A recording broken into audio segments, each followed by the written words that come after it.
Bienvenidos a este nuevo debate en CNN Chile. Hoy día no hay fuego cruzado, pero puede haberlo de igual manera. Me refiero a que no hay programa en las senatoriales que se llama fuego cruzado, pero puede haberlo porque el tema que vamos a conversar hoy día con representantes de 6 de los 9 comandos es bien candente. ¿Cómo para fuego cruzado? Así es, nos interesa poner contenidos en esta elección presidencial, que hablemos de programas, que hablemos de proyectos de país y qué tema más relevante que la educación. Así que hoy hemos invitado a todos los voceros en el tema de educación de los 9 candidatos presidenciales. 6 de ellos han enviado un representante, 3 han preferido restarse. Vamos a presentarlos de inmediato. Comenzamos entonces con Carlos Coy de Evelyn Matei, representante de Evelyn Matei. Hola Mónica, buenas noches. Bienvenido. Patricia Morales, de la candidatura de Marco Enrique Sominami, bienvenida. ¿Qué tal, Daniel? Le damos la bienvenida también a Sebastián Farfán, representante de la candidatura de Marcel Clot. Bienvenido. Muchas gracias. Cristian Jorquera, de la candidatura de Tomás Jocelyn Holtz. Muchas gracias. Manuel Gallardo, el representante de la candidatura de Ricardo Israel. Bienvenido. Mónica, Daniel, muchas gracias por invitarme. Y Eduardo Salazar, en representación de la campaña de Roxana Miranda. Bienvenido. Muchas gracias por la invitación. Bueno, ya les decíamos, los representantes de los comandos de Esfer, de Bachelet y de Parisi han preferido no enviar a sus representantes. Dicho esto, comencemos con una pregunta general. ¿Hay alguien aquí que crea que deba permitirse el lucro en algún nivel de la educación? ¿Sí o no? Nosotros como candidatura no vemos el lucro, sobre todo restando educación superior donde está prohibido el lucro, y creemos que se debe mantener prohibido el lucro. ¿En las universidades? En la universidad, exactamente. En educación escolar no vemos que el lucro per se tenga que ser prohibido, sino que tenemos que trabajar para que los efectos que en algunos casos crea el lucro, principalmente la segregación, sean solucionados. Perfecto. ¿Hay alguien que le parezca o que quiera contraargumentar por qué el lucro en ningún nivel, en ningún caso debe permitirse? Hay un tema de principios en esto. La candidatura de Evelyn, me imagino, lo dijo el presidente, que consideraba la educación como un bien de consumo. Eso está claro desde la gestión actual, pero nosotros creemos que la educación es un bien público social. Es decir, el producto que genera la educación tiene externalidades positivas desde el punto de vista económico, si se quiere ver, para que quede completamente zanjado. Y la consideramos también como un derecho humano. Y por eso el Estado debe garantizarlo en todos sus niveles y no tener este tipo de educación de primera, de segunda y tercera categoría como existe hoy en Chile. Sebastián, por ejemplo, si hay hoy un colegio que lucra, pero que brinda una buena calidad de educación, que sus apoderados están felices porque los niños están teniendo muy buena calidad de educación y consideran que están bien así, ¿por qué se debería prohibir, por ejemplo, esa escuela que aparentemente está haciendo bien las cosas, que pueda seguir lucrando? Sí, a nuestro juicio el problema que tenemos acá es un problema político y que por lo tanto se debe resolver en esas características. A nuestro juicio el lucro no es un buen incentivo en educación, sino que todo lo contrario, un incentivo perverso, porque justamente lo que genera es más segregación. No es lo mismo generar cualquier producto como un celular o un vaso que generar la vida de un estudiante para que éste pueda estudiar y desarrollarse en la vida. Por lo tanto, creemos que el lucro debe expulsarse de la educación en todos sus niveles. ¿Incluso los que estén brindando buena calidad de educación con el lucro? Sí, es que el tema de la calidad también es algo bien debatible que yo creo que vamos a debatir posteriormente, pero nada asegura, los índices de calidad que hoy día se supone que aseguran esta misma, no son suficientes. Por ejemplo, el CIMSE o la PSU. Perfecto. Manuel, estaba adelantándote. Fíjate, nosotros creemos que el problema no está en el lucro. Yo creo que colocar ¿se debe permitir el lucro? Es que lo que pasa es que colocar el acento hoy día en el lucro es hacer un buen diagnóstico. El problema no es el lucro, el problema es la calidad de la educación. No es posible hoy día que tengamos personas que estudian, que su vida esté cuestionada, que esté regida por en qué colegio estudió. O sea, los niñitos de La Pintana no reciben la misma educación que los niñitos de Las Condes. Eso es una verdad aquí y ahora. Pero los niñitos que estudian en colegios privados de La Pintana también son colegios malos. Y los niñitos que estudian en colegios públicos, municipales, en los sectores altos, tienen mejores resultados que esos otros colegios. En consecuencia, el problema acá no es el lucro, el problema es la calidad. Okay. Le damos a la palabra a Cristian y a Patricia, pero antes, ¿hay alguien aquí que crea que no debe existir la educación privada, aunque sea sin fines de lucro? Porque hay gente que sostiene que los privados no tienen que dar educación. Quiero saber si alguien está en esa posición, que sería tal vez como la más radical. ¿Hay alguien que piense eso o no? Lo damos por sentado. Nadie está pidiendo terminar con la educación privada. No, es que yo creo que el debate no está ahí. A ver, acá se han mezclado algunos conceptos. Uno tiene que ver con la calidad, la desmunicipalización, según la comuna donde estés. Pero volviendo a la pregunta inicial, yo creo que acá hay un tema de visión país. Nosotros hemos planteado muchas veces que en Chile el mercado no debe operar en educación en este caso, y entonces tienen que haber derechos garantizados, que es la educación. Ahora, de ahí hay varias líneas. Una tiene que ver con la segregación que genera el financiamiento compartido, que probablemente lo vamos a hablar. El problema del lucro, más que la segregación, es un tema ético. Y aquí sí probablemente entramos un tema modelo país y un tema bastante ideológico. Para mí, como economista, yo te puedo decir, si alguien lucra en educación, como sabemos algunos candidatos lo hacen según lo que apareció hoy día en prensa, entonces en ese caso tú retiras utilidades en vez de reinvertirlas en el colegio, y ahí está la gravedad. La educación no puede ser un negocio, porque si tú vas a producir utilidades, lo lógico es que las reinviertas en mejores sueldos para profesores, en mejor infraestructura, y no para ir a comprarte un Porsche. Eso es lo grave, es un tema ético sobre todo. Por tanto, yo sí estoy absolutamente en contra del lucro en los particulares subvencionados. Otro problema es las escuelas privadas no reciben fondos públicos, por tanto son otras las reglas del juego. Oye, hasta ahora tenemos, entiendo, dos candidaturas que están a favor de poder mantener el lucro, que son las de Israel y de Matei. Nos falta ver la opinión de la candidatura de Jocelyn Hall, Cristian Jorquera. ¿Se debe permitir el lucro en algunos casos o en ningún caso? No, en ningún caso. Y también creo que aclarar estadísticamente el hecho de que justamente está comprobado, según el Centro de Estudio Humanista, específicamente de que los colegios privados con fines de lucro tienen peores resultados que los colegios privados sin fines de lucro. Yo creo que eso justamente tiene que ver con lo que decía un poco Patricia, que tiene que ver el trasfondo que tienen los colegios en base a cómo justamente reinvertir esa calidad, esos recursos justamente en calidad, en vez de justamente tomarlos como utilidades. Eso tiene que ver justamente también, obviamente, con la calidad que tienen esos colegios. Me gustaría que plantearan quien la tenga, digamos, en sus programas, porque a todos estos programas formales tenemos los de Matei y Marco Enríquez Ominami ya publicados, entregados. Perdón, pero Ricardo Israel fue el primero en publicar su programa. Toda la razón, Ricardo Israel. Ahora, yo leí la parte de educación, no era tan extensa, la que ellos tienen publicado. Tal vez la que entregaron sí, pero la que tienen publicada es bastante breve. Pero en fin, más allá de eso, quiero saber si alguien tiene alguna medida para disminuir o terminar con la segregación que no sea el mejorar la calidad de los colegios públicos, porque finalmente si mejoran la calidad de los colegios públicos, igual vamos a tener buenos colegios de pobres y buenos colegios de ricos. ¿Cómo se hace para que en una sala el tipo de alumnos sea integrado? Si es que ustedes le dan un valor a eso. Sí, yo le doy un valor trascendental. O sea, de hecho, toda la evidencia internacional nos dice que aulas donde se mezclan niveles socioeconómicos, origen cultural entre los alumnos, sirve evidentemente para aumentar el nivel. Ahora, la primera segregación en Chile se produce en colegios particulares subvencionados con el financiamiento compartido. Son escuelas, para que todos nos comprendan bien, son escuelas que reciben fondos públicos y aún así son escuelas que cobran un diferencial, algunas de 7.000 pesos a 70.000 pesos. Por tanto, la persona que puede pagar 50.000, paga 50.000 y la que no se va al de 7.000. Por tanto, son escuelas que recibiendo fondos públicos segregan. Y eso es grave porque yo no tengo problema con que hayan proyectos educativos distintos. Por ejemplo, un colegio donde se enseña alemán particular subvencionado o un colegio católico. No hay problema. El problema es que ese colegio seleccione en función, uno, de criterios económicos, de la capacidad de esa persona por financiar el copago, ya sea 70.000 pesos, 7.000 pesos, y dos, también por criterios religiosos, en este ejemplo que he dado. Eliminar el financiamiento compartido. ¿Está de acuerdo con eso la candidatura de Luis Matei? Nosotros lo que planteamos es que el problema acá efectivamente es la segregación. Entonces, ¿cómo nos hacemos cargo de la segregación? Y nosotros lo que proponemos, tal como dice la Patricia, lo que tenemos hoy día es que la escuela al cobrar copago, cada uno dependiendo de su capacidad de pago, se segrega casi linealmente dependiendo de cuánto puede pagar. Entonces, ¿qué es lo que proponemos nosotros? Crear una subvención especial que le hemos llamado subvención escolar familiar, en la que las personas de que no pueden pagar ese copago, nosotros le damos la posibilidad de que entregarle esa plata a la persona, cosa de que él pueda pagar el copago. Y estimamos que podemos alcanzar alrededor del 80% en una primera etapa, en que todas las personas puedan ingresar al menos al 80% de todos los colegios. Pero, ¿cómo cambias el diferencial? Porque si estamos aquí, que algunos no pueden pagar nada, algunos un poco, les damos a todos un poco más de plata, el diferencial sigue. No, porque les damos ese poco, se lo damos en un esquema similar a la subvención escolar preferencial. Se los damos a los que no tienen los recursos para pagar ese dinero, recordemos que el copago promedio está hoy día en alrededor de 16.000 pesos. Ahora, estos recursos adicionales también van a ir, porque acá se dice, bueno, porque acá lo que vamos a generar es que todos se vayan del colegio público al subvencionado. Entonces nosotros lo que hacemos es que esto también va a ir al colegio municipal, aunque no cobre copago. Y lo otro... pregunta inmediato para entender ese punto, porque ¿qué incentivo tendría una familia para enviar al chico al colegio público que en promedio, no siempre, tiene peores resultados que el colegio subvencionado? ¿qué incentivo tendría para querer dejar en ese colegio y no llevárselo al subvencionado si es que ya puede pagar?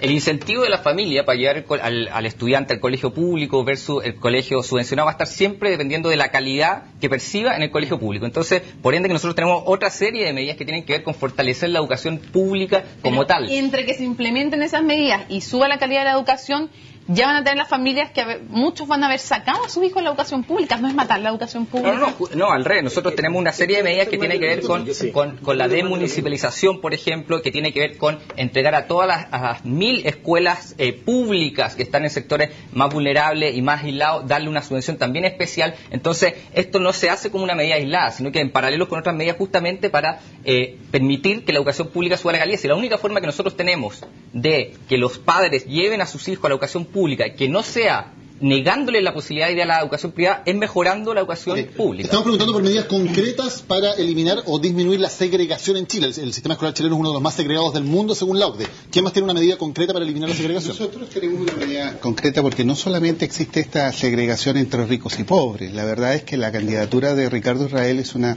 candidatura que coloca el sello en el regionalismo. En consecuencia, una propuesta concreta es eliminar la segregación que tienen los estudiantes de colegios en provincias, en regiones. Si nosotros miramos los resultados de la PSU, si nosotros miramos los resultados del CIMSE, si nosotros miramos los resultados de la estadística en educación, los mejores puntajes, los mejores resultados se centran en la región metropolitana y los peores resultados se centran en las regiones. En consecuencia, nosotros lo que proponemos también es un incentivo a los profesores para irse a estudiar, a ir a trabajar a los colegios de regiones, porque esos niños también necesitan una buena calidad de educación. ¿Qué la propuesta de la candidatura de Marcel Clot para eliminar o reducir la segregación? Sí, es que creo que no se ha respondido de buena manera al problema de la segregación de parte de las dos candidaturas que tengo a mi lado. Se habla de nueva subvención, se sigue hablando de hacer estímulo, y justamente lo que nosotros estamos proponiendo no son medidas que se puedan hacer en un corto plazo, sino que medidas estratégicas que sean mucho más de fondo, que sobre todo se refiere con el fortalecimiento de la educación pública. Y sé que suena un poco general, pero es que estas son medidas que no son propuestas solo por nosotros, sino que son medidas que han sido propuestas también por la OCDE, por la UNESCO, por distintos organismos internacionales que justamente atacan el tema del copago. Nosotros, lamentablemente hoy día como país, somos prácticamente un Sudáfrica en materia educacional. Se crean guetos y apartheids que impiden que los estudiantes se integren unos con otros. Por lo tanto, lo que nosotros estamos proponiendo es crear una gran red de educación pública que elimine la municipalización y que el Estado se haga cargo de la educación pública, fortaleciéndola año tras año. Proponemos doblar el presupuesto en este sentido. Perdóname, pero yo estudié en la básica en la Isla Grande Chiloé. En mi colegio, para cambiar un vidrio, había que pedirle permiso a un señor aquí en Santiago. Se demoraban 8 meses, un año en cambiar un vidrio. Entonces, esta red pública sin descentralización, la verdad es que no soluciona el problema. Es que por eso estamos diciendo una red pública, pero que también tenga participación comunitaria. Esa cuestión es lógica, pero ya vamos a entrar a ese punto. Lo que yo estoy diciendo es que tenemos que atacar este Sudáfrica educacional que tenemos aquí en Patricia, y después te queremos escuchar también la opinión de Eduardo con tu postura sobre cómo terminar con la segregación, si es que eso es posible. A ver, yo creo que tenemos que hacer un esfuerzo para ordenar la discusión y ser lo más concreto posible. La segregación se produce en términos financieros, lo mencionamos, con el cofinanciamiento, pero también en temas de calidad, y tú también lo mencionaste en algún minuto. En la calidad ahí entramos directo al CIMSE. En la medida que los colegios... terminar con el CIMSE, de hecho, cambiarlo por el sistema. Esto lo ha dicho, tú no mencionaste la UNESCO, lo ha dicho la UNESCO 1000 veces. En la medida que tú tienes colegios que van con ranking, entonces efectivamente los padres, razonablemente, como cualquier padre, empieza a buscar según mis posibilidades de financiamiento, según si puedo llevar a mi hijo a un liceo público o no, entonces, ¿qué es lo mejor que puedo encontrar? Y ahí es la lógica del mercado operando en las escuelas. Y eso es lo que hay que absolutamente, a mi juicio, atacar. ¿Cómo? Sí. Cambiando el CIMSE, teniendo un sistema de evaluación multidimensional. Se sabe que el CIMSE hoy en día lo único que hace es reducir a su mínima expresión el trabajo de los profesores, porque finalmente, esto no lo he dicho yo, lo dicen todos los expertos, lo que terminan enseñando son respuestas tipo para el CIMSE. Y ahí hay que meterse en serio. Y ahí sí que yo tengo una enorme diferencia con Evelyn Matei y con Sebastián Piñera sobre los liceos de excelencia. Hoy en día lo que ha pasado en Chile, lamentablemente en este gobierno, es que se ha profundizado la segregación en términos de calidad entre alumnos buenos y malos, y eso debilita una vez más el sistema público. hablar de la Universidad de Excelencia en detalle porque es otro tema de debate. ¿Qué propone la candidatura de Roxana Miranda? Segregación. Nuestra candidata presidencial, Roxana Miranda, estamos desde la perspectiva de una nueva lógica. Aquí se plantea el parche, el bono, la solución típica que se viene repitiendo durante décadas. Nosotros lo que estamos apostando es hacer una convocatoria, a llamar a todas las fuerzas vivas del mundo social, del mundo de la educación, profesores, estudiantes, centros de estudiantes de colegios, de centros de formación técnica, y que se genere una gran discusión al fragor del poder que Roxana Miranda va a ceder a los movimientos sociales desde la presidencia. ¿Cómo se termina Por eso, que estoy tratando de dibujar una nueva realidad. Yo sé que quiere escuchar cifras, quiere escuchar... No cifras, pero como propuesta. La propuesta es generar una asamblea nacional que genere la discusión local desde las provincias, desde las regiones, para diagnosticar efectivamente cuáles son las necesidades de cada una de las regiones y de cada una de la diversidad de nuestro país. Y en función de ese diagnóstico generar un plan de desarrollo estratégico educacional y que tenga los recursos necesarios a nivel regional, a nivel nacional, y también la descentralización que hablaban, porque efectivamente hoy en día no se pueden hacer muchos cambios, porque en Chiloé piden un computador y no hay nadie que lo escuche porque no existe responsabilidad del Estado. O sea, el Estado tiene que ser garante a través de la educación gratuita, la ciudadanía activamente va a participar de esta asamblea, va a hacer propuestas, va a diagnosticar su propia realidad y crear soluciones junto con la movilización social que ha sido el fragor de los últimos años en materia de educación. A ver, la candidatura de Jocelyn Hall, ¿qué propone en segregación? No, en segregación básicamente lo que hay que hacer es eliminar el financiamiento compartido. Si finalmente es el gran problema de... Okay, acá hay un punto, para ver, ¿quién está de acuerdo con eliminar el financiamiento compartido? ¿De acuerdo? ¿O no? Yo ¿Sí? ¿Sí? ¿De acuerdo? ¿De acuerdo o en desacuerdo? Nosotros estamos de acuerdo en que todas las personas tengan acceso a pagar el financiamiento compartido. No eliminarlo. Absolutamente de acuerdo a eliminar este apartheid educacional. Nosotros estamos proponiendo que se tiene que reestudiar la forma en cómo se financian los colegios. Pero no eliminarlo. Perfecto, para que pueda terminar la idea, para que termine la El idea. gran problema es justamente que el financiamiento compartido lo que hace es que se pierda el sentido de la educación pública propiamente tal, que justamente es que sea el centro de la integración social. Si ese sentido se pierde todo. Entonces estamos dejando de lado la educación pública y a mí me parece, disculpa, un poco irrisoria la medida del comando de Emily Matei, porque realmente es un maquillaje a todo este sistema que en realidad no sirve, porque está comprobado que el financiamiento compartido no funciona en cuanto a los niveles de estándares, que no están mucho por arriba de los liceos públicos. Está diciendo que está comprobado que no funciona, no está comprobado aquello. Lo que ha permitido el financiamiento compartido es llegar recursos al sistema educacional. Recordemos que esto fue una... Espérate, déjame hacer. Aplicación de un sistema. El financiamiento compartido se lo incorporó Arrate cuando era ministro de Educación como una forma de allegar recursos a la educación que el Estado no tenía para proveerle, y justamente para darle recursos para proveer. Para darle recursos para poder, una de las cosas que era justamente para poder aumentar el sueldo de los profesores, y nosotros creemos que eso ha tenido un impacto muy positivo, y no creemos que ahora la receta sea cortar de plano el financiamiento compartido, que va a dejar a muchos colegios y muchos establecimientos sin ese financiamiento. Lo que hay que hacer es decir, bueno, ¿cuáles son los problemas que genera el financiamiento compartido? Y el problema que genera, que lo hemos visto acá, es la segregación por capacidad de pago. Y cómo eliminamos esa segregación de capacidad de pago, justamente permitiéndole a aquellas familias que no tienen la capacidad de pagar el financiamiento compartido, darle la oportunidad, el acceso a pagar ese financiamiento compartido en caso que lo estimen conveniente. Una pregunta para todos, que se nos va acabando el tiempo, va corriendo el tiempo, no que se nos vaya acabando, nos queda. Y eso sí es una cifra. ¿De cuánto tiene que ser la subvención, no ideal, pero mínima? ¿A cuánto se comprometen ustedes en un eventual gobierno de sus candidatos a que llegue la subvención escolar? Es que, yo tengo un punto contigo y una gran diferencia. Un punto, efectivamente, lo medio mencionaste, los particulares subvencionados se instalaron durante la época de Bachelet. Lamento que hoy día no hay una representante o un representante del comando Michelle Bachelet. No, durante la época de Elwin. Sí, durante la concertación. Y por tanto, quien representa la concertación hoy en día es Bachelet. Me parece particularmente grave porque este es un tema no menor en Chile, incluso en términos de competitividad. Respecto al financiamiento, efectivamente nosotros proponemos, como Comando Marco Enrique Minami, terminar con el financiamiento compartido, pero ojo, subir la subvención escolar. ¿A cuánto se comprometen que va a ser la subvención? Si usted se equipara. Son 1.600 millones de dólares aumentar la subvención escolar de los particulares subvencionados y también de los liceos fiscales, para equiparar, porque si no, no hay cómo que estén equiparados. Y esta subvención tiene que ser por matrícula, no por asistencia. Parte del problema también de la desigualdad y la discriminación se da porque hoy día las subvenciones escolares son por asistencia. Por tanto, los colegios no tienen ninguna seguridad de cuál va a ser su estructura y plan de desarrollo en los próximos años. Eso Equiparar hoy día lo que cada colegio recibe por copago y que sea el Estado que lo entrega a través de subvenciones por matrícula, no por asistencia, son 1.600 millones de dólares. Me gustaría saber de cuánto sería el monto de la subvención que se Es que las entregaría. subvenciones dependen, algunas son de 7.000 y van hasta 70.000. Tú dijiste el promedio 15.000, 16.000, entonces tendría que decirte el porcentaje de colegios que van según qué Sí, subvención. ustedes plantean además que se tienda una sala en que hayan aproximadamente 25 alumnos, lo leí en el programa, que es algo que vamos a conversar después. ¿Alguien tiene una idea de cuánto en promedio debiera ser la subvención?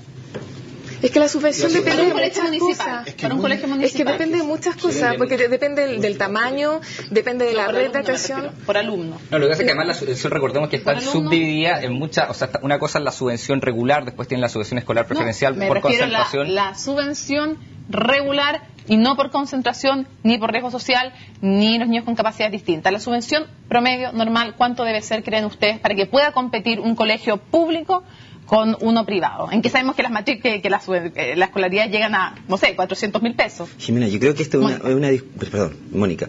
Yo creo que este es un problema muy complejo que no podemos solucionar con un aumento solamente por sí con la subvención escolar. Yo creo que, por ejemplo, tú dices, ¿cuál es la subvención escolar hoy día? Pero lo que digo yo es, ¿cuál la realidad que tiene que vivir un estudiante de Arica y si es la misma realidad que tiene que vivir una persona que estudió en Chiloé y en Aysén? El transporte, la infraestructura, el tipo de preparación de profesional, el equipo docente que está detrás, el equipo directivo de los colegios Chile tiene una tiene una forma diversa. O sea, tenemos debería ser diferenciada por regiones la subvención. Yo creo que en este proceso refundacional de la educación, en donde todos los involucrados, los actores del mundo social, deben hacer un diagnóstico y en función de esas realidades poder definir los montos de asignación de inversión inicial y aportes directos constantes durante todo el año. Pero esa es una medida de fondo. Yo quiero ir al fondo del problema y no medidas parches. Vuelvo a insistir. Vamos al fondo del problema. Los colegios hoy dependen de los municipios.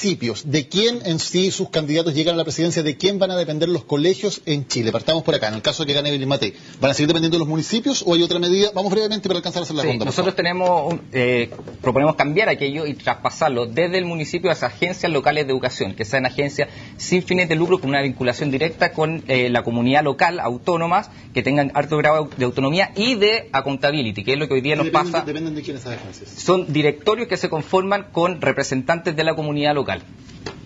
Sí, yo estoy absolutamente en contra de esa medida. De hecho, una propuesta que ya se planteó por parte de este gobierno.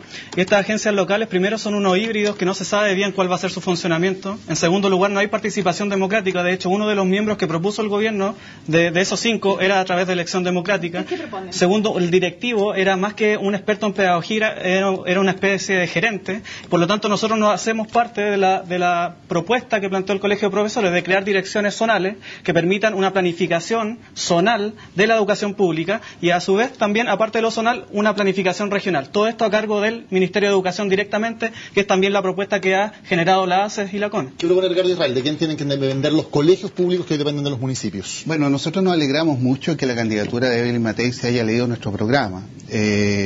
Y las otras candidaturas igual. La verdad es que Ricardo Israel desde hace mucho tiempo está proponiendo que en esta visión regionalista se generen corporaciones regionales que tengan a cargo la administración y la dirección pedagógica de los colegios. ¿Que dependen de quién? Son corporaciones de derecho privado sin fines de lucro, cuyo único objeto es tener una visión estratégica regional.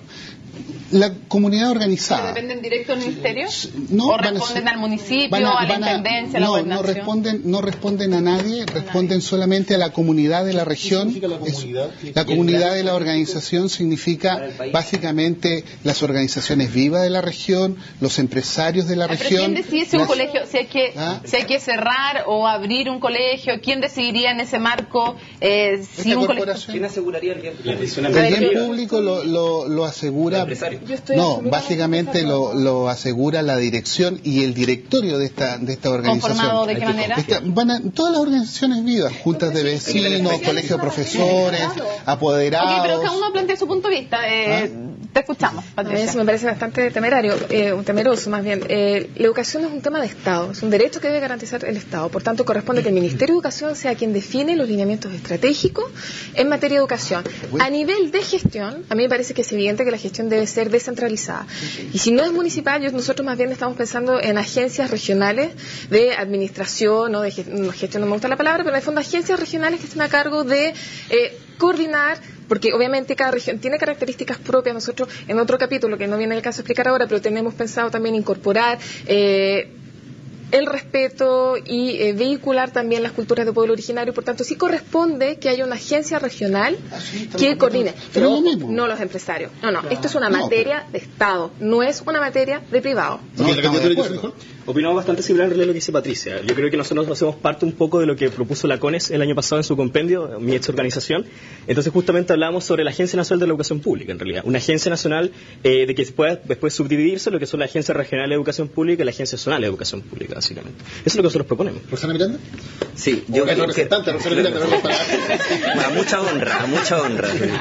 Y en ese sentido yo creo que volver al tema principal de la movilización del 2011, respecto del control comunitario, la democratización de los espacios. No puede ser que existan pequeños dictadores en los municipios, como es el caso, por ejemplo, en la comuna de La Pintana, que están persiguiendo a un director que está haciendo denuncias. ¿Quién debe estar a cargo de la gestión entonces?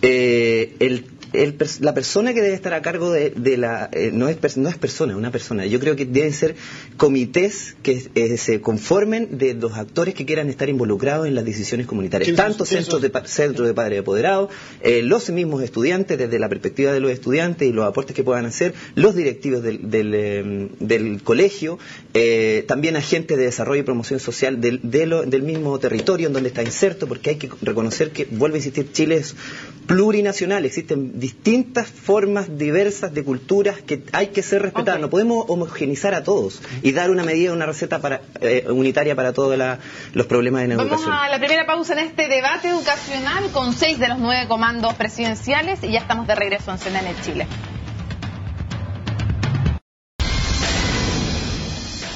Seguimos en este debate en CNN Chile sobre educación con representantes de 6 candidaturas presidenciales. Uno de los temas importantes de campaña en el asunto de la educación ha sido el de los llamados liceos bicentenarios. Hay una polémica entre algunas candidaturas sobre si estos liceos bicentenarios deben fortalecerse, deben mantenerse o más bien deben tender a eliminarse. La candidatura de Evelyn Matei ha tenido una postura muy concreta al respecto. Sí, nosotros creemos que los liceos bicentenarios son una buena política y por ende, en caso de salir electo, vamos a fortalecer esto. Y esto porque hay que entender, se le alega que a los liceos bicentenarios que generan mucha segregación. Y acá hay que distinguir dos cosas. Una cosa es la segregación por capacidad de pago, y que nosotros ahí ya lo conversamos en el bloque pasado respecto a las medidas que hay para disminuir o eliminar aquello. Y otra cosa muy distinta es cuando tú, a través del mérito, logras obtener un premio, por así decirlo, y ir a un establecimiento que se ha comprometido a obtener ciertos estándares de calidad. Ok, ¿hay alguien que esté a favor de cerrar los colegios? Totalmente. A ver, dos cosas interesantes. Yo creo que acá entramos en un tema que es bastante clave, porque tanto Michelle Bachelet como Evelyn Matei están proponiendo lo mismo, que es continuar con el liceo de excelencia, y nosotros estamos absolutamente en contra. De nuevo, Carlos. ¿En contra de continuar el liceo de excelencia? Sí, pues. ¿El Instituto Nacional? El Instituto Nacional, yo creo que hay que conservarlo porque es algo anclado históricamente, pero no hacen nuevos, porque déjame terminar. Lo que significa los liceos de excelencia es lo siguiente: tú estás introduciendo la competencia, tú dices entregar una especie de premio por mérito, pero ¿qué mérito? O sea, acá la idea es que el Estado garantice educación, calidad para todos y que estén todos juntos. La idea no es generar entonces colegios clase B, y los buenos ojalá que puedan ir a este colegio liceo de excelencia. Además, esto lo ha hecho también Mario Wisplus en Educación 2020. Cuando tú tienes ahora, estamos hablando de incorporar mayor ponderación del ranking en la PSU, o como sea que se llame la nueva prueba, si es que hay una nueva, estamos hablando también de que estos alumnos que están en estos liceos de excelencia se van a ver desfavorecidos, porque evidentemente ahí va a ser mucho más difícil estar en el 10% superior que en otros colegios. Entonces, yo no mezclaría los temas. Una cosa es efectivamente el ranking de la PSU, y podemos hablar de eso si es conveniente o no, y otra cosa es hablar de si estos liceos le entregan efectivamente una buena calidad de educación a sus alumnos. Y otra cosa que también hay que recordar, que los liceos bicentenarios o de excelencia no seleccionan a todos sus alumnos. Muchos de ellos, algunos ni siquiera seleccionan, sino que tienen estándares mejores, tanto de infraestructura y otro tipo de cosas. Detrás de separar buenos alumnos de malos alumnos. No, acá es señalar algunos liceos que, ojo, que además en la mayoría de los casos son para estudiantes de educación media. y donde alumnos destacados puedan desarrollar la potencialidad de sus talentos. Una pregunta para ti. ¿A ti te parece, no a ti, digamos, la candidatura que representas, me refiero, ¿les parece adecuado que un colegio pueda seleccionar por notas? Ya escuché de todos que no por tema económico, pero ¿me parece adecuado que un colegio seleccione por notas, o la excelencia de estos liceos debiera basarse en poder hacer que todos, buenos y malos alumnos, suban de nivel? No, ciertamente uno tiene que tratar de que todos suban su nivel, pero tampoco se puede desconocer que hay ciertos establecimientos, sobre todo en educación media, que pueden premiar a aquellos alumnos que han tenido una performance destacada en la educación básica. Sí, a la selección por nota. Hasta cierto nivel, porque acá recordemos que no es que todos se seleccionen, sino que hay una parte y también los otros alumnos se benefician de esto. Sí, es que me parece que hay una contradicción en lo que plantea el abanderado de Evelyn Matei, cuando él hace un rato estaba planteando que estaba en contra de la segregación.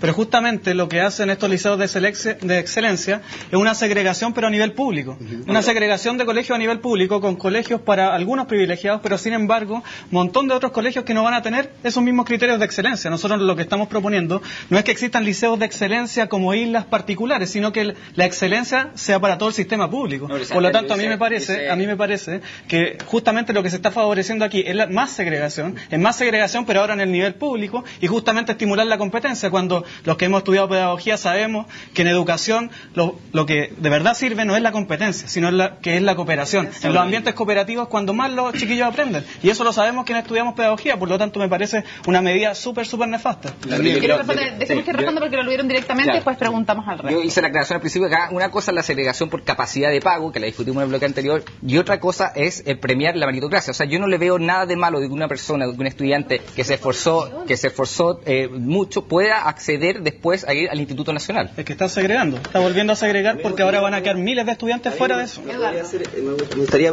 hacer emerger una realidad que muchas veces en estos debates se invisibiliza y solamente sirve para las campañas, llenarse la boca con la gente pobre, los muestran en las franjas. Pero les invito a todos los que están planteando este tipo de medidas, sobre todo a ti, a que te des una vuelta por las comunas periféricas de la región metropolitana, incluso más allá, a las comunas periféricas de Chile, que viven en los extremos, y que vean la realidad y cuáles son las elecciones que están teniendo que tomar. Ellos toman decisiones para ver cuál de los niños del hogar tiene mejor cabeza, como dice Roxana Miranda, para ahí poner la ficha y ahí invertir en educación. Entonces, ¿qué es lo que pasa? Que no estamos pensando en un proyecto de desarrollo nacional, estamos pensando en la educación como un negocio, como un bien de consumo para darle más rentabilidad, obtener mejores cifras, para aparentar algo para afuera. ¿Por qué no hacemos algo de verdad? Si hubiesen querido hacer algo de verdad, lo hacen a nivel comunal, y cada comuna tiene un colegio, pero no lo hacen. ¿Lo hacen para qué? Para que la gente se desplace, incluso transfieren el financiamiento del transporte a la familia, porque ni siquiera tienen financiamiento para... Pero a lo que voy yo es que definitivamente hay que pensar y ponerse en los zapatos de la gente que vive estas políticas públicas. Por eso Roxana Miranda sabe representar el sentido común, que es el sentido que no están en las políticas públicas, que incluso llegan a ser políticas antisociales. Dicen que son políticas sociales, pero son antisociales, porque segregan, porque se desligan de la responsabilidad, y es como escuchar a un avestruz con su cabeza metida debajo de la tierra y no ver la realidad crítica que existe. Falta que Cristian y Manuel puedan dar sus opiniones y luego hacemos la ronda. Cristian. No, básicamente opino un poco similar a lo que ya se han planteado. En realidad, que me encuentro que lo que propone la candidatura de Evelyn Matei un poco dejar de lado como ya potenciar a los buenos alumnos y el resto simplemente que se las vean por ellos mismos. Y yo creo que eso justamente es lo que, por lo menos acá, varias candidaturas no queremos. Ya lo que hay que hacer acá es justamente hacer todos esos esfuerzos que está intentando plantear la candidatura de Evelyn Matei, los esfuerzos que ha hecho Sebastián Piñera con el Liceo de Excelencia, y todos esos esfuerzos que se hacen, aunarlos para todos en el tema de la educación pública en general. ¿Manuel? Yo creo que nuevamente el diagnóstico está mal hecho. Yo creo que las candidaturas están haciendo mal diagnóstico, porque el problema no es los liceos de excelencia. Los liceos de excelencia surgen en base a que la educación básica y media es de tan mala calidad en este país que hay que tomar a jóvenes que les va mejor, que tienen mayores capacidades. Mentira, no tienen mayores capacidades. Lo único que tienen es que tuvieron una posibilidad por características familiares, porque tuvieron un profesor en su colegio que les desarrolló las capacidades cognitivas. Se mejora todo el sistema, que todos van a necesitar mejorar todo el sistema. Ok, pero mientras, ¿qué hacemos con los liceos de excelencia? ¿Los mantenemos, los eliminamos, los reforzamos? Yo creo que lo que hay que hacer es simplemente colocar en un gran acuerdo nacional, hacerle esa pregunta a Chile. ¿Qué hacemos nosotros con la educación? ¿No saben qué hacer? Nosotros lo sabemos. ¿Ya? Y nosotros sabemos que en educación hay que tomar un gran acuerdo nacional. Hay que sentar a la Evelyn Matei igual que a la Roxana Miranda. Y hay que tratar de aunar, porque las políticas de educación son políticas pero si de Ricardo Estado. Israel es presidente, ¿le va a tener que preguntar que se pongan de acuerdo Evelyn Matei con Roxana Miranda o tiene alguna medida que vaya a tomar él? Él tiene una medida con los liceos emblemáticos, obviamente. Van a seguir, pero ahí no está el problema de la educación. Quiero poner otro tema en el tapete del cual también se habla poco y tiene que ver con los niños con capacidades especiales. Hoy día lo concreto es que a los papás les cuesta muchísimo que sus hijos los acepten en los colegios. Se les pone como excusa que los colegios no están preparados, sobre todo los colegios privados. Creo que a nivel de Chile son con suerte 8 los que tienen currículum adaptado para niños con necesidades distintas. Y quiero saber cómo ustedes lograrían que esos niños sean aceptados en los colegios y que no nos pase que gran cantidad de los niños con capacidades distintas están en sus casas sin una educación o están yendo a dibujar palotes literalmente a los colegios públicos o privados cuando tienen la suerte, vía que además los papás paguen cuotas más caras, pues se les cobra más caro a los papás, para que se integren. ¿Quién tiene alguna propuesta concreta para integrarlos a la educación formal? A ver, yo creo que esta pregunta tiene mucho que ver con el modelo de educación. Si estamos hablando de competencias o de la famosa meritocracia, difícilmente uno puede estar planteando que niños con capacidades diferentes se integren a un modelo estándar. Si estamos hablando de CIMSE y no estamos hablando de un sistema de evaluación multidimensional, difícilmente es creíble entonces que uno tiene un programa de gobierno que se preocupe de integrar a niños con capacidades diferentes. Nosotros entiendo que en región metropolitana son 2 o 3 de hecho colegios que aceptan más o menos. No, son más, pero que tengan currículum adaptado, estoy diciendo Sí. son menos. Entonces lo que nosotros hemos planteado de que tiene que haber una línea en el currículum, flexibilizar el currículum y crear programas especiales para los colegios que atienden a estos niños y crear subvenciones. Yo sí creo que ahí el Estado debe ser el brazo en el fondo y interactuar y tener un incentivo claro en esta materia. ¿Pondrían como obligación ustedes que no los pudieran rechazar en los colegios? Nosotros efectivamente tenemos medidas especiales para la gente con discapacidad o capacidades diferentes, porque de hecho son alrededor del 10% de los alumnos, y efectivamente es un tema que se toca muy poco. Entonces nosotros, una de las cosas que proponemos es una subvención especial para este tipo de alumnos equivalente a la SEP, que estos alumnos hoy día no están recibiendo. Entonces al menos compensarles por la SEP a estos alumnos. Y tampoco hay que olvidar... Pero no les interesa ni siquiera con la subvención, no les parece suficiente para recibirlo. No, por eso tiene que ser al menos aquello para lograr, porque sabemos que educar a estos alumnos tiene un costo mayor que educar a un alumno regular. Entonces es necesario que ese costo que va a internalizar el establecimiento le sea restablecido a través de una subvención especial por educar a estos alumnos. Y quisiera rápidamente hacerme cargo de lo que decía Eduardo, que los liceos de excelencia que en las comunas periféricas no llegan. Acá no estamos hablando que justamente ahí, en las comunas periféricas donde tienen que estar los liceos de excelencia, tal como el que está en Puente Alto, que obtuvo el mayor puntaje en el CIMSE, no es en Las Condes, Barnechea o Vitacura, es en Puente Alto donde hay que ir a poner esos liceos de excelencia. Ok, hablemos de educación preescolar, que es donde parte todo y donde comienzan las desigualdades en Chile. En Chile las desigualdades comienzan desde la sala cuna y desde el jardín infantil. Propuestas concretas, por favor, en educación preescolar, para mejorar la calidad, aumentar la cobertura y especialmente evitar las diferencias que comienzan desde tan pequeños. Nosotros con Marco Enrique Ominami esto lo hemos planteado varias veces, de hecho hemos ido a la JUNGI. Acá hay un tema no solo de cobertura y de calidad. Acá es clave que la JUNGI esté mucho más empoderada y sobre todo que el empadronamiento de las salas cunas y jardines infantiles sea obligatorio y vinculante. Hoy en día en Chile, para que la gente lo entienda bien, es más fácil abrir una sala cuna que una botillería.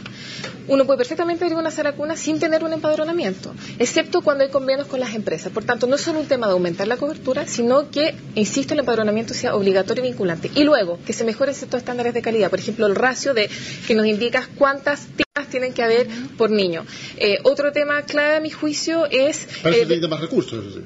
Para mejorar esos estándares de calidad. O sea, ojo, no, porque los privados es un requisito que tú estableces. O sea, que la JUNGI te diga ahora a un privado, por ejemplo, a los vitaminas, yo te voy a exigir sí o sí empadronamiento, eso para el Estado es costo cero. Pero probablemente para los padres no, porque van a tener que subir las tarifas que cobran. No. Hoy en día las tarifas que están cobrando la sala cuna son iguales, similares en los privados, me refiero a un colegio particular. Créeme que cuando estamos hablando de empadronamiento son cosas tan elementales como que simplemente hayan 6 niños por una tía. A eso quiero ir. ¿Es suficiente con hacer obligatorio el empadronamiento? Porque la verdad es que las exigencias que se hacen en ese empadronamiento son paupérrimas. Sí. O sea, tienen que ver a veces más con que la puerta, la manilla esté arriba para que el niño no lo alcance y con los espacios. que con temas curriculares, y ahí entonces también vemos nuevamente una diferencia enorme entre los programas que se entregan en salas públicas de algún tipo, con privadas, en donde además las calidades son muy disparejas, y se reproduce el tema de la falta de capital cultural que ya está de base en las familias. ¿Qué proponen ustedes en la educación preescolar? Justamente lo que plantea Bordiú, el tema del capital cultural en la educación es fundamental, por lo tanto esto tiene que partir desde los primeros años. Incluso nosotros estamos proponiendo primero esta estimulación precoz, incluso en las madres embarazadas. Esto es algo que se ocupa mucho en otros países, pero que lamentablemente aquí no se ha legislado y no se ha visto como una política desde el gobierno.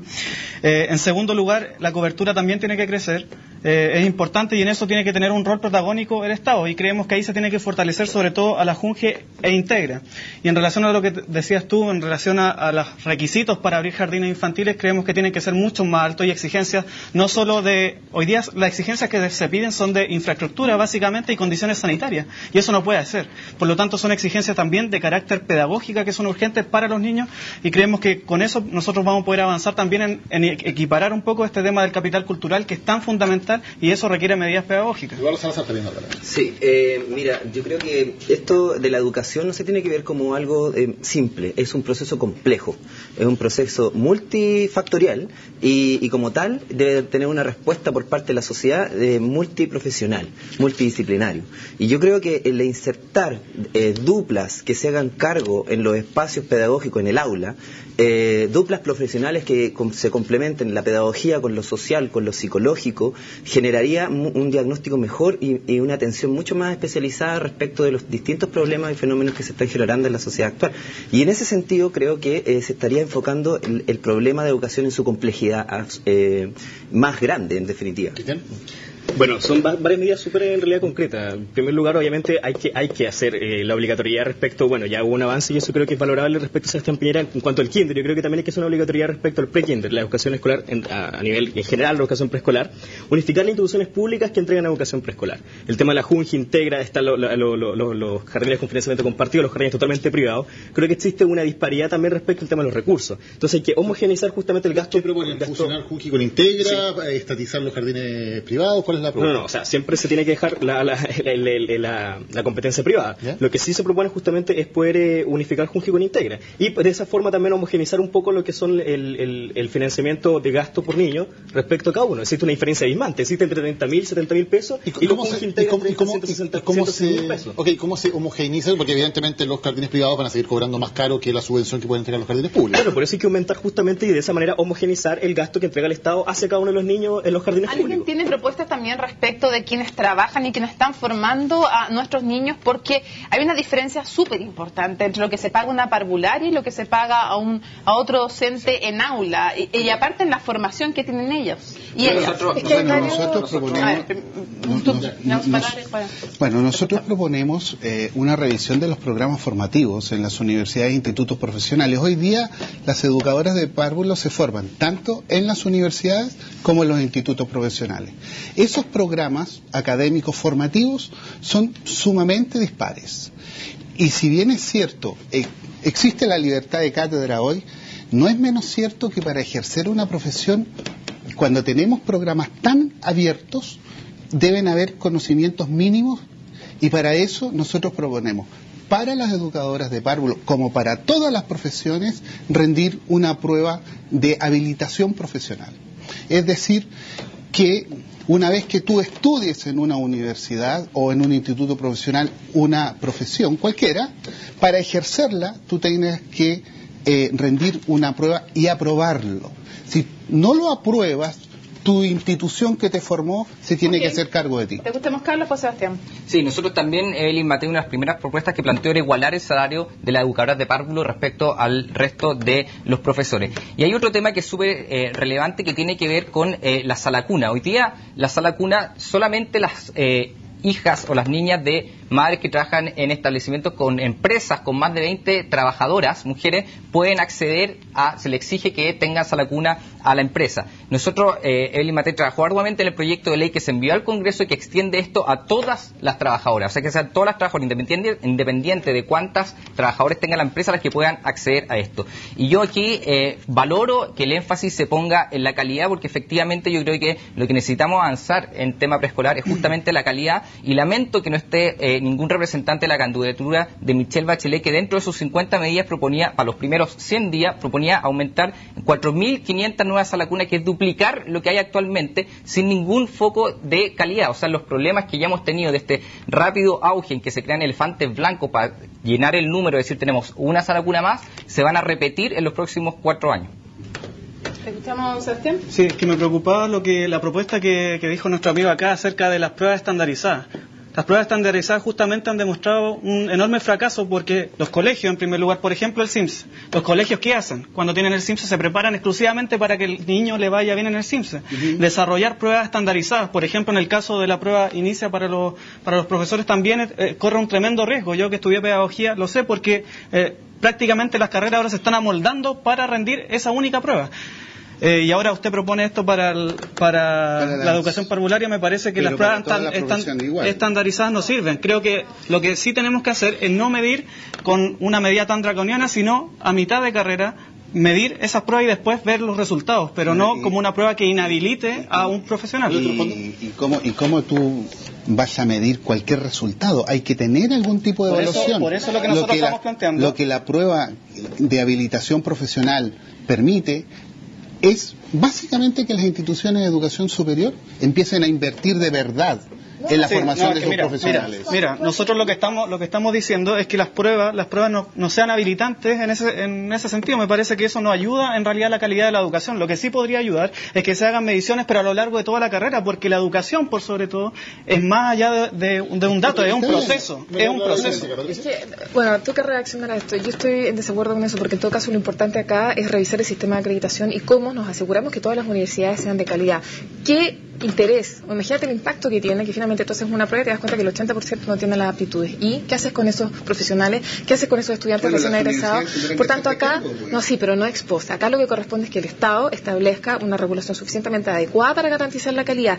No quiero dejar de decir algo. Espérame, dame un segundo. Superior, y te aseguro de que tú tienes que tenerle a todas las instituciones de educación superior pruebas que los obligue a estar presente en la formación de sus ¿sabes lo que pasa? A mí no me molesta que hayan pruebas, lo que me molesta es que sea el chantaje, es decir, de nuevo la competencia, no del mercado. Si tú pasas esta prueba eres bueno. No, yo prefiero prevención, en el sentido de establecer una regulación, de preocuparme de que las universidades, su eje sea la calidad, y no que sea la prueba que me después te lo cumplieron la calidad, o no. Cuando pero quiero decir otra cosa, la educación tiene que medir pero déjenme terminar un segundo. 29% de las madres hoy en día, según la última encuesta familiar que hizo la Universidad Católica, confían en las salas cuna y jardines infantiles de sus hijos. Fomentar la calidad de la sala cuna no es solo un tema de niños, de formación, también es un tema económico, laboral, de hacer entrar a las mujeres al mundo laboral. Yo creo que acá es clave, ya lo hablamos, equiparar los sueldos de los parvularios con los profesores, pero ojo, hay otro tema que no se ha mencionado, son los parvularias técnicas, las técnico-parvularias. Como yo les decía, hoy en día la JUJI tiene estándares tan bajos que en general es una parvularia por 6 a 12 niños inclusive, y el resto son técnico-parvularios. Lo que tenemos son tremendas diferencias dentro de la sala cuna. Ya no estoy hablando entre sala cuna y colegio. Okay, tenemos que hablar de un tema que también está en la actualidad, que es el proceso de admisión a las universidades, concretamente la ponderación que está teniendo el ranking en el proceso de admisión, que ha generado una serie de críticas y también de apoyos por parte especialmente del Consejo de Rectores. Veamos primero las propuestas al respecto. ¿El ranking debe ser un elemento importante para la admisión a la universidad o no? Partamos por acá con la candidatura de Evelyn Matei. Lo que pasa es que tenemos que recordar que quienes deciden qué porcentaje tiene y si un elemento relevante es el Consejo de Rectores, con algunas universidades privadas que ahora se han incluido a ocupar el sistema unificado para el ingreso a la universidad. Entonces nosotros en el programa tratamos de abordar aquellas propuestas que nosotros podíamos manejar directamente, más allá de propuestas que no dependen del Ejecutivo. Por lo tanto, en esa propuesta, si Evelyn Matei es presidenta, no haría nada, dejaría que los rectores decidan autónomamente. Claro, nosotros tenemos una posición respecto en términos de que un buen ranking es positivo, pero no el ranking que está siendo usado actualmente. ¿Pero harían algo o no harían nada? avanzaríamos a tratar de que lo ocupe, pero nosotros no nos vamos a meter en la autonomía que tiene hoy día el CRUCH para aquello. ¿Qué opina la candidatura de Marcel Clot respecto al tema del ranking y de la admisión a la universidad? Me parece una buena medida. Esto, para que entendamos, se tiene que enfocar en el problema del acceso. Esto es algo que se viene trabajando desde hace mucho tiempo, desde el movimiento estudiantil. Yo fui parte de eso también. Distintas mediciones se han podido hacer, como los propedéuticos, talento e inclusión en la Universidad Católica, y todos los datos que se han arrojado a partir de esta experiencia demuestran que los talentos primero están igualmente distribuidos en toda la sociedad. En segundo lugar, que los mejores alumnos que han destacado durante los 4 años de educación media, los que han sido los mejores alumnos de esas generaciones, son también muy buenos alumnos en la universidad. Pero que lamentablemente la mayoría de los estudiantes que fueron buenos alumnos pero vienen de colegios municipales tienen el corte que es la PSU. Ok, y los alumnos del Instituto Nacional, por ejemplo, ¿tienen que resignarse entonces a que así debería ser la cosa, que está bien, que es por un bien general? Sí, es que me parece que el argumento que ellos dan en algunos casos es errado. En el decir que, por ejemplo, los niveles de exigencia del Instituto Nacional son mucho más altos que otros colegios, me parece que es debatible, es bien debatible, porque, por ejemplo, un estudiante que saca promedio 7 pero viene de un colegio municipal, bien pobre, y él en la PSU saca una baja nota, de todas maneras él le fue bien durante los 4 años que estudió en la educación media, y ese estudiante tiene unas características especiales. Primero, que tiene hábitos de estudio. Segundo lugar, generalmente le gusta la lectura. En tercer lugar, es aplicado y disciplinado. Por lo tanto, ese estudiante es mucho mejor y aprovechó muy bien sus oportunidades pese al lugar donde vino. Por lo tanto, ese yo creo que es el mejor indicador para ver si es que ese estudiante está calificado o no para entrar a la universidad. Pero el énfasis debiera estar en el ranking, es decir, en el lugar que ocupa en el curso, más que en la nota en sí, porque hay dos cosas, promedio de notas y ranking, el lugar que tú ocupas en el curso. Entonces el énfasis debe estar en el ranking, no en el promedio. Yo creo que debemos avanzar profundamente a que el tema del ranking sea uno de los lugares especiales. Hay lugares como Texas o California donde el 10% de los estudiantes que más destacaron, más allá de donde venga, entran inmediatamente a la universidad. O sea, el 10% de los mejores estudiantes, yo creo que debemos avanzar decididamente hacia allá, porque esos son los mejores alumnos. ¿Cuál es la propuesta de la candidatura de Ricardo Israel? Bueno, Ricardo Israel apoya la decisión del Consejo Rectores. Él lo considera que es una forma de solucionar el problema, paliar el problema.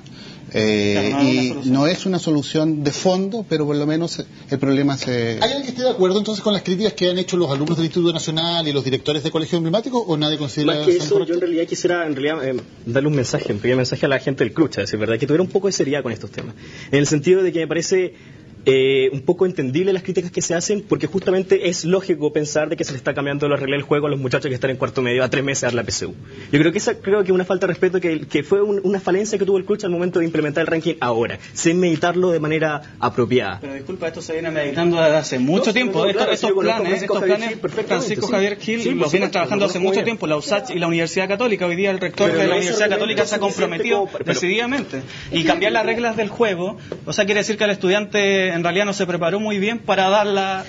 el tema... Yo estoy de acuerdo con lo que dice Sebastián. Yo entiendo efectivamente que acá justamente cuando hablamos del ranking, entonces uno se pregunta qué pasa con los liceos de excelencia, efectivamente, y por eso era mi punto inicial cuando se inició este debate sobre los liceos de excelencia. Yo creo que acá el Instituto Nacional tiene que ser... Los alumnos tienen que ser generosos, en el sentido que, tal como lo dijo Sebastián, lo que mejor grafica o da una variable eventualmente futuro sobre cuál va a ser la capacidad del estudiante para desarrollarse en ciertas carreras es el ranking. A nivel internacional, cuando uno postula un posgrado, no te están preguntando qué nota tuviste, te preguntan cuál es tu ranking, porque tal como tú lo señalaste, significa hábitos de estudios, etcétera. Por tanto, pero Patricia, cuando esos alumnos ya están, porque ellos ya fueron seleccionados, fueron sacados de su ambiente natural y fueron llevados a un liceo mediante la selección. Entonces, ellos compiten con alumnos que están preseleccionados. Por lo tanto, es lógico pensar que el ranking los va a perjudicar con respecto a si se hubieran quedado en su colegio original. Mi postura inicial es decir que yo estoy en contra de los liceos de excelencia, en parte por esa razón que lo mencioné. Entiendo ahora que tenemos acá el Liceo Nacional, pero yo creo que ellos, por último, van a poder compensar en la PSU, pero yo creo que acá hay que ser súper honesto, acá ninguna solución va a ser genial. Yo entiendo perfectamente la psicología, el momento que están pasando los estudiantes del Liceo Nacional, pero acá se trata de una política de Estado.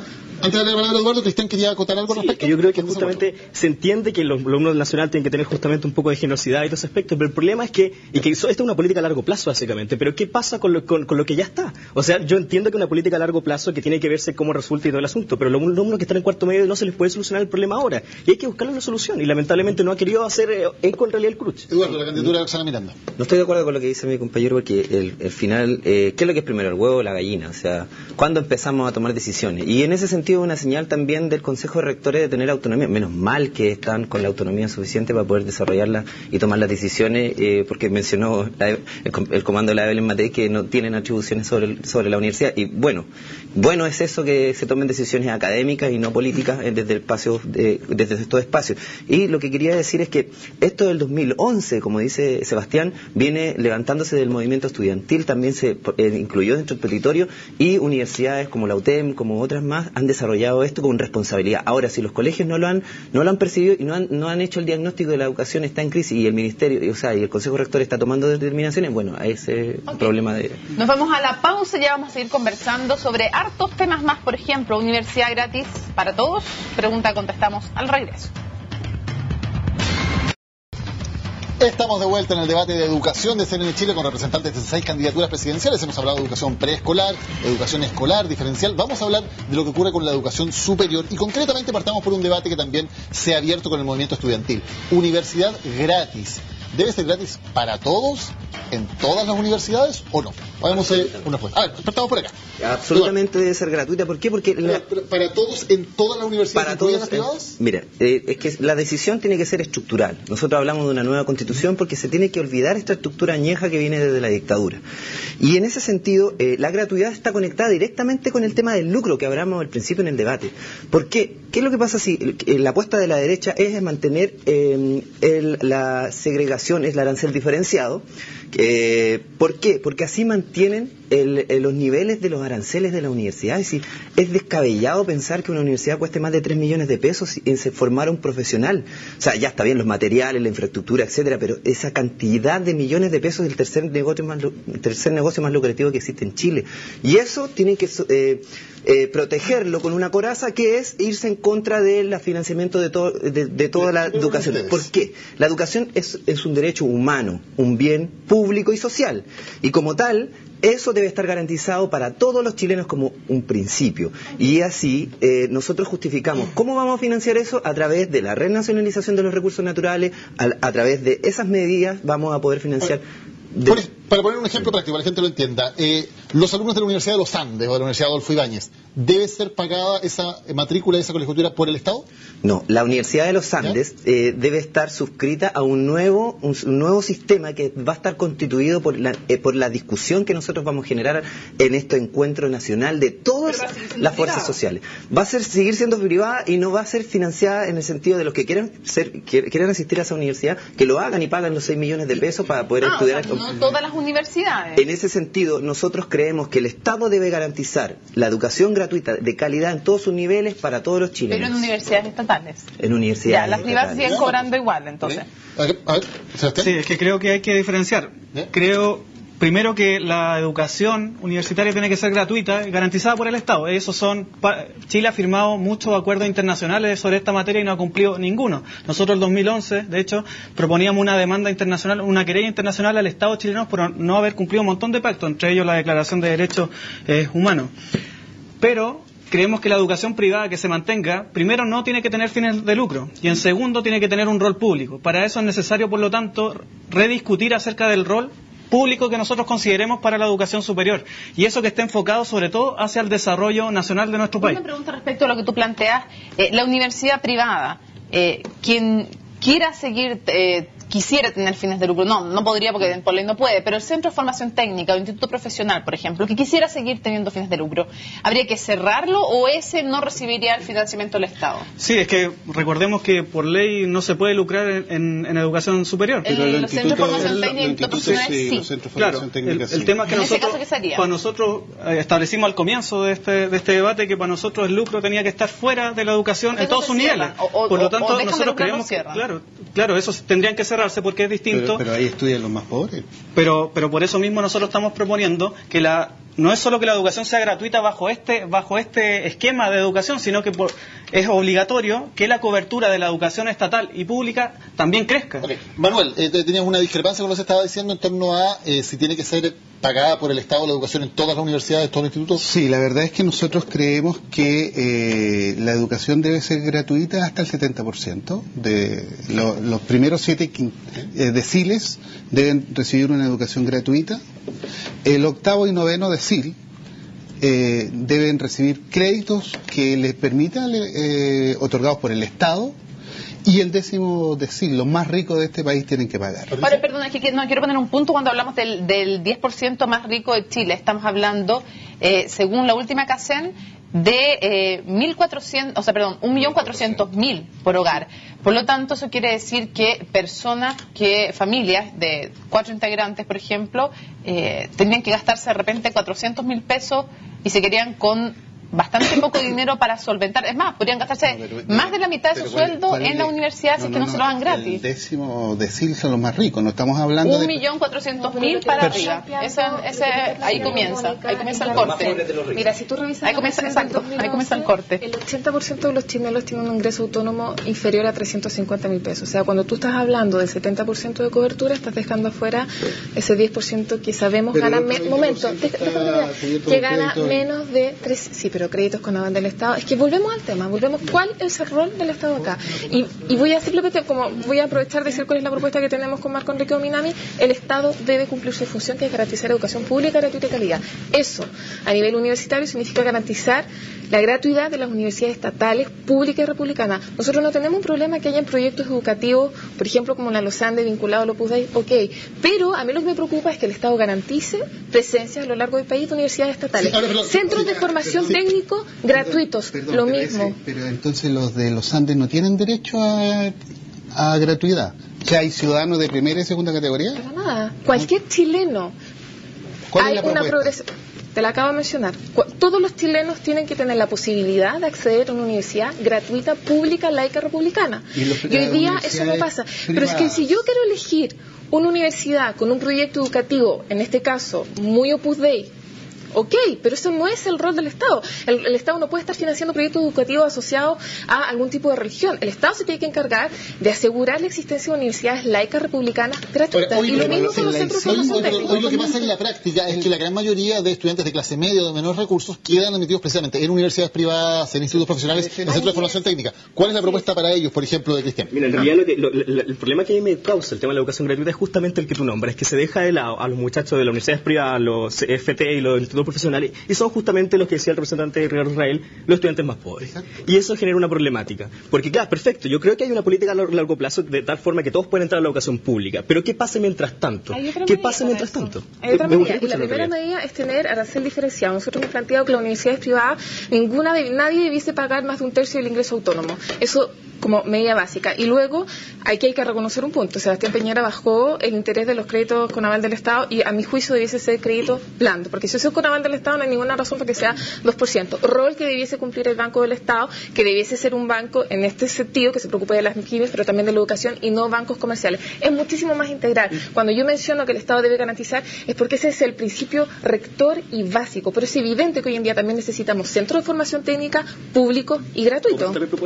Bueno, básicamente nosotros planteamos desde que los ingresos desde 1,5 millones hacia arriba no tengan gratuidad, que equivale más o menos un poco más de lo que decía el representante de Ricardo Israel. También planteamos lo que es el arancel diferenciado, el tema de fijar los aranceles. Y con el dinero que se ahorra justamente en torno a la gratuidad a ese pequeño grupo de Chile, lo que se quiere plantear es justamente poder implementar una política de posgrado. Ok. Carlos, ustedes plantean en el programa de Evelyn Matei que al 10% más rico, ese 10% más rico es el que no va a tener educación gratis, el resto sí, independiente del tipo de universidad, si es que está acreditada, eso sí, o sea, claro, que le piden calidad. Pero volvemos al mismo tema. Familias que tienen como ingreso total 1.400.000 pesos no tendrían derecho a tener educación de gratuidad. Sí, pero ojo que ahí el cómo se mide el noveno decil es por persona, no necesariamente por hogar. Entonces eso se ajusta dependiendo del número de personas que tiene el hogar. Ahora, nosotros lo que creemos respecto a cuál es el rol del Estado que tiene que cumplir en la educación superior, nosotros creemos que el rol del Estado tiene un rol súper importante. ¿Y cuál es? Que ninguna persona se quede fuera de la educación superior porque no tiene los medios para financiarlo.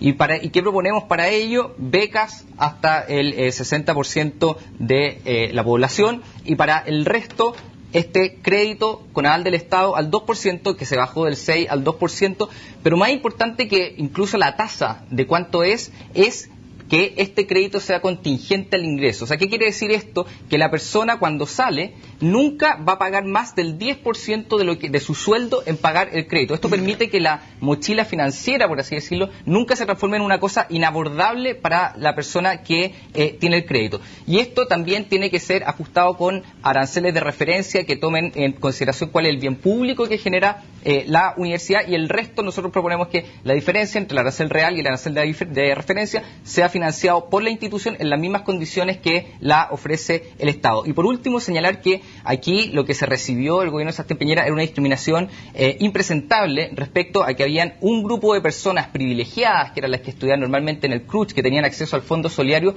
con unas condiciones inmejorables, y que normalmente eran las personas con mayor ingreso. Y para todo el resto que estudiaban en CFT, en otras universidades o en institutos profesionales, tenían condiciones del 6% y pesadísimo. Me parece que la propuesta de arancel diferenciado que se está proponiendo fue un debate central en el movimiento estudiantil del 2011.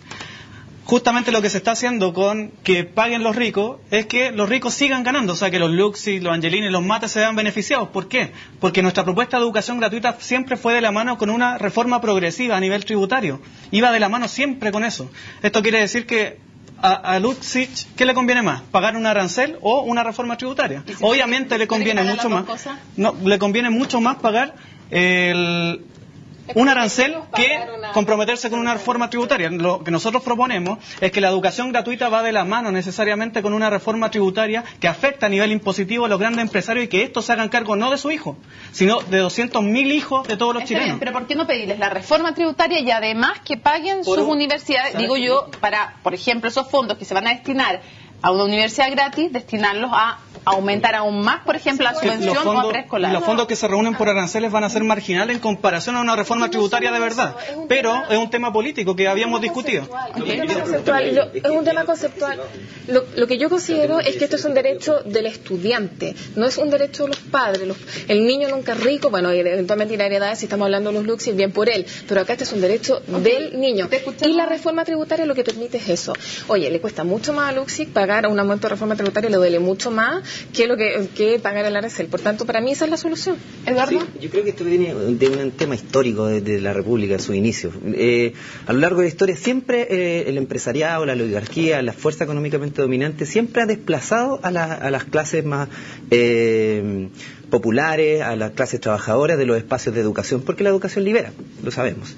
Y en ese sentido, partió la sociedad de instrucción primaria formando a mano de obra barata calificada para sus empresas, después se fueron conquistando derechos sociales a lo largo de la historia, se logró conquistar la educación superior, bueno, en el tiempo del 70 era muy elitizada la educación superior, pero hoy en día está masificada, ha llegado a que con nosotros, por ejemplo, hijos de obreros y trabajadores, hemos llegado a la universidad, y en ese sentido, ahora hay que ponerle párele a esto. Si queremos tener un sentido social, un sentido, una visión de país, un proyecto de desarrollo nacional, hay que garantizar la educación gratuita para todos los ciudadanos.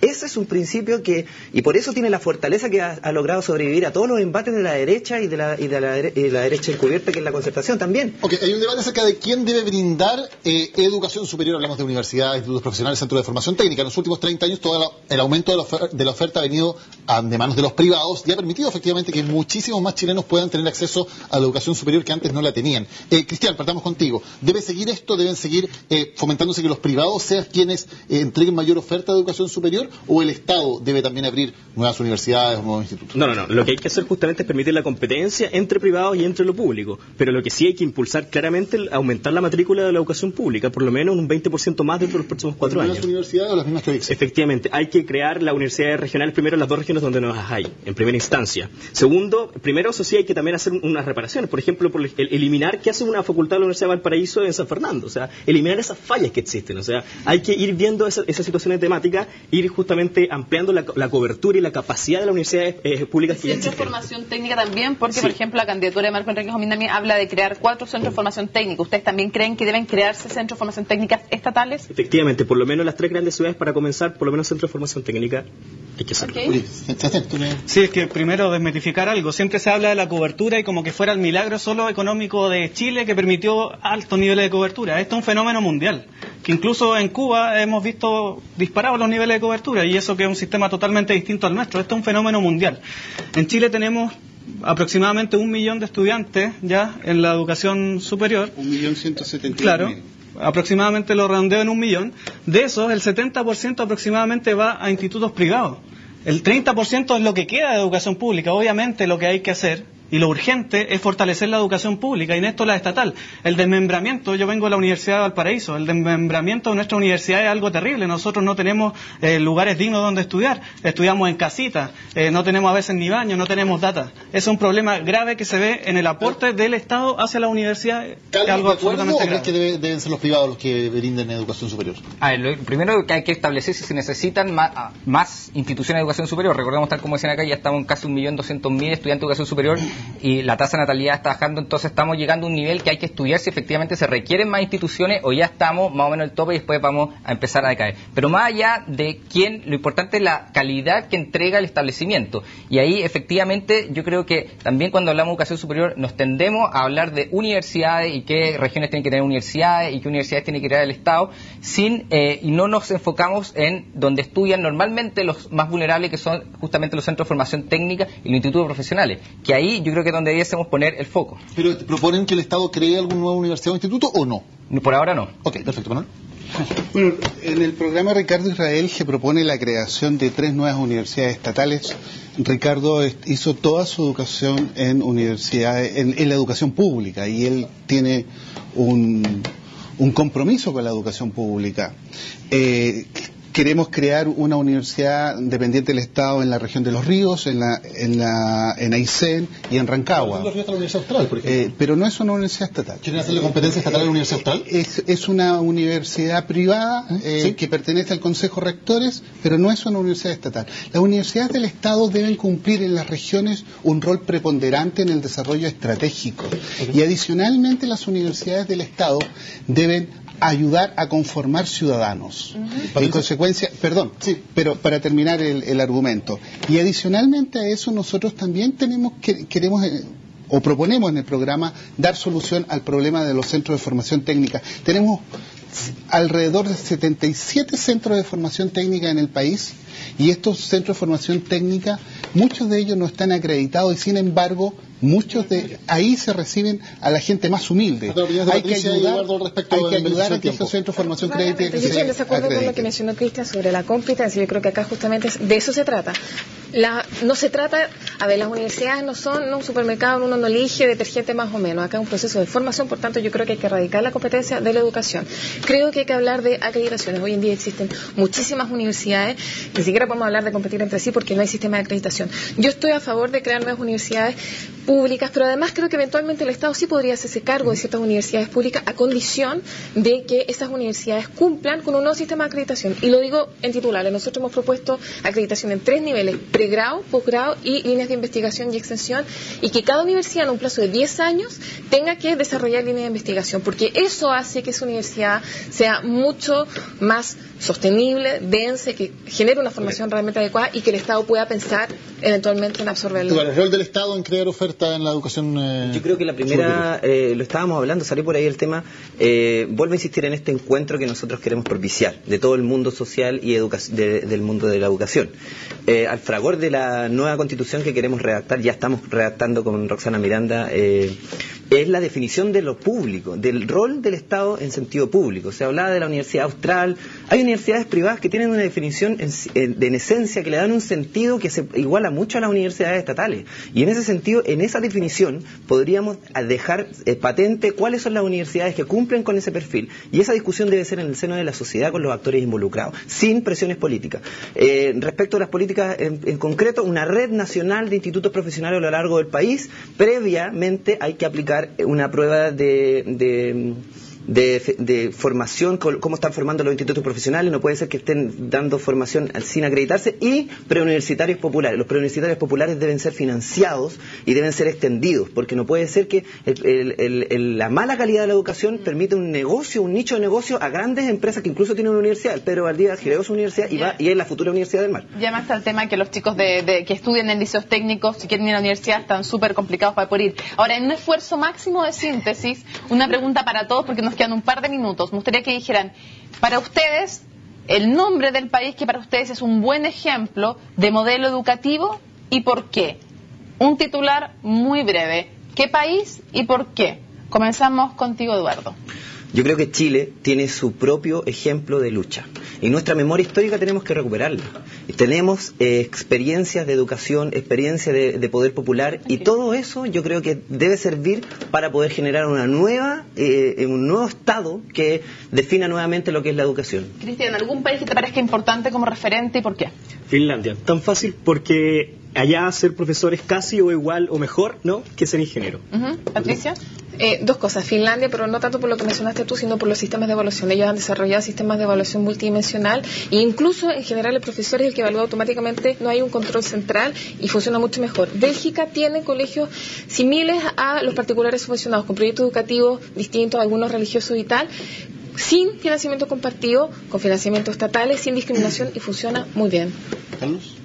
Comparto también con los países nórdicos, porque en general tienen en común esto de que la clave está en la sala de clase, está en el profesor, el cual tiene una alta valoración social y permite que los mejores vayan a estudiar pedagogía y sean los profesores de los futuros profesionales del país. ¿Su colegio no hay financiamiento compartido, eso sí? No, de la pura sí. En Suecia acaba de permitir el financiamiento compartido los nórdicos, digo yo. Para ser más latinoamericanistas, Cuba, que es una nación que tiene educación pública gratuita de calidad al desarrollo del proyecto nacional de su país. Por lo tanto, creo que ese es un modelo absoluto.